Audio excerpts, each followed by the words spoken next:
Inscrew, inscrew, inscrewbudus.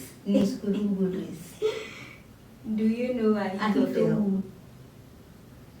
Ahithophel. Is it a fruit or a vegetable? Please, I beg you, tell me before I embarrass myself like the last time when you mentioned Absalom. I beg. Okay, I'll tell you, calm down. So Ahithophel was King David's most trusted counselor. And then the Bible says, or the Bible explicitly says or states that Ahithophel's counsel was like inquiring from the face of God. That shows that Ahithophel's counsel wasn't just respected. Really? It was revered. But it got to a point that Ahithophel betrayed King David. And one may ask what led to this betrayal. Because I don't think Ahithophel just woke up one morning and decided to betray King David. The question then is, what led to this betrayal? Was it personal? Had it always been his ambition to betray King David? Or there was a deep-rooted cause that led to this betrayal? We'll find out in today's lesson. So what happened was, one day all the kings had gone to battle and all of that, but King David didn't go. And then he was walking on the top of his roof where he saw a beautiful young lady taking a bath. And King David sent his servants to go and bring this beautiful lady to him. And he had an affair, or he slept with this lady. And this lady wasn't just any ordinary lady. She was Bathsheba. And Bathsheba had a relationship with Ahithophel, that is David's counselor. Bathsheba was Ahithophel's granddaughter. Yes. So Ahithophel was the father of Eliam. And Eliam was the father of Bathsheba, making Bathsheba Ahithophel's granddaughter. And this is the Bathsheba David had slept with. And David didn't just end there after sleeping with Ahithophel's granddaughter. He killed Bathsheba's husband. How dare David do this to him?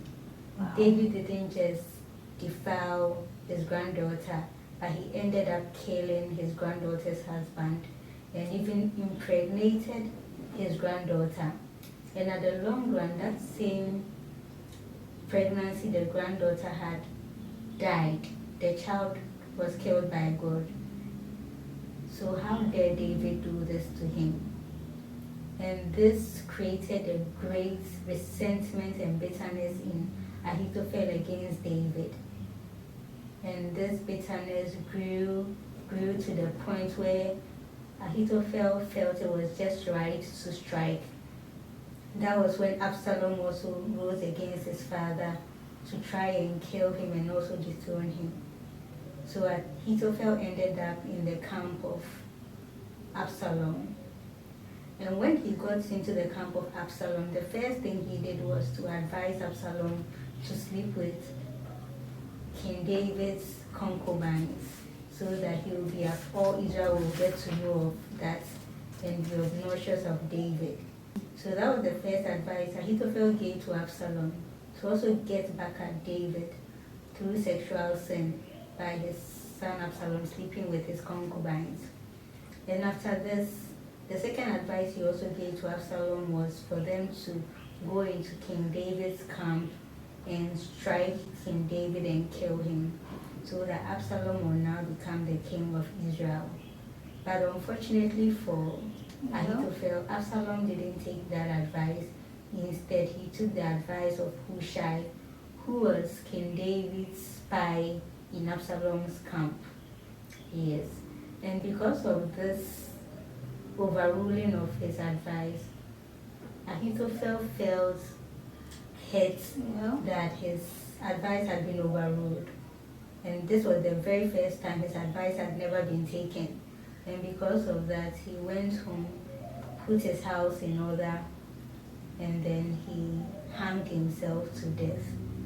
So this was the reason why Ahithophel betrayed King David.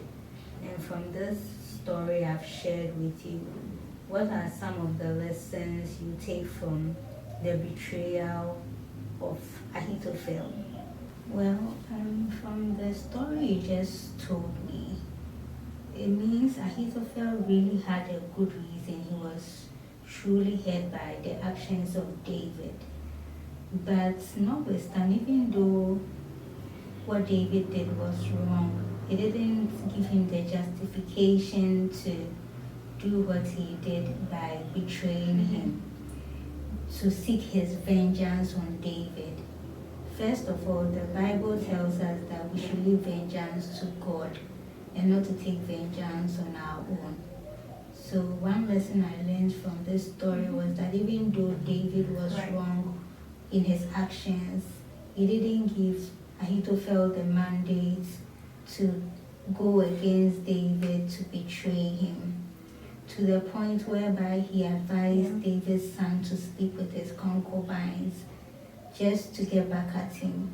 It was one lesson I learned, that we shouldn't take vengeance into our own hands. We should leave it to God.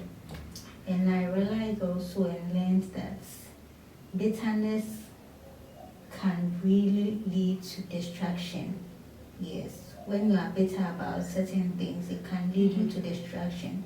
And I think this bitterness came from Ahithophel's pride as well. The fact that he was the most trusted counselor, and then his counsel was like the counsel of God or somebody inquiring of God. He had great pride in him that David could do such a thing to him. And this pride led to his distraction of joining Absalom, and later on, because his counsel wasn't sought after, he killed himself. He couldn't take rejection. So I learned that pride also comes before rejection. So we should, as much as possible, learn to be humble before God. And then I also studied that we always need to choose forgiveness over bitterness, because forgiveness comes when somebody wrongs us or hurts us. So if somebody doesn't hurt you, there is no reason for forgiveness. So we shouldn't be bitter against people, but we should be able to learn to choose forgiveness always. And I also learned from this study that we shouldn't repay evil with evil, but we should always repay evil with good. So these are some of the lessons I took from Ahithophel's story. And then I also realized that if you have wisdom without the fear of God, it can be very dangerous. It's a very dangerous weapon. So those are some of the lessons I took from Ahithophel's betrayal to David. Yes. Do you know what? You've actually really taken me to a different dimension of this lesson, and I've equally learned a lot from you. Wow. Thank you so much, and I'm so glad that from this story you're able to equally take lessons. And these lessons you've shared with me, I'm definitely also going to apply them in my daily walk with Christ, and learn to have a forgiving spirit and heart, and stay humble, trust in God, and also not repay evil with evil, but I'll repay evil with good. Yeah. God bless you so much. Thank you so I'll much. see you God in the bless next you one. too.